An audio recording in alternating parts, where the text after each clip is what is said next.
Good morning, folks. This is Jon Bonk, incident meteorologist, helping the firefighters out on the Frye fire. Yesterday, we had thunderstorms develop off to our northeast and bring a pretty strong outflow wind across the area. A couple questions that have commonly come up with that. First question is this the monsoon? When is it coming? When is it bringing lots of rain?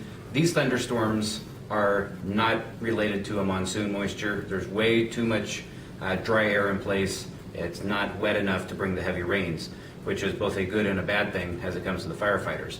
Thunderstorms that we're having these days are considered dry thunderstorms, meaning they put out less than 1/10 of an inch of rain on the ground.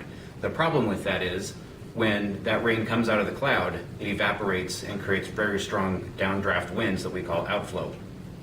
So when that outflow hits the ground, it spreads out in all directions and can sometimes be very strong. So for example, yesterday we had outflow winds come off of the mountains off to our northeast and brought 40 to 50 mile an hour wind gusts to Safford Airport. Those winds fortunately did not hit the fire as hard, but they still had a problem, created a problem when strong winds came across this area and really pushed hard on the fire on this edge, and they did have some fire spread off to the southwest.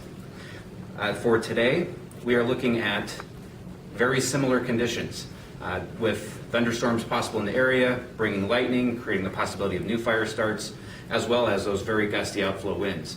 So our concern is that we'll see winds again coming across the area in some direction. I think today most likely from the north, and pushing hard on the fire lines and really making life difficult for those firefighters out there. Looking ahead a little bit, we will see those thunderstorms kind of decrease in possibility for tomorrow, and then by the time we get Thursday, Friday, and Saturday, we're just going to return to very warm, very dry conditions. One more thing, when's the monsoon going to come? You know, it's still a little difficult to say, but we are starting to see some indications that we're going to get some wetter thunderstorms that have a lot more moisture within them and have a better possibility as we get towards the first part of next week. So stay tuned to your weather forecasts, and we'll try and keep you updated as best we can.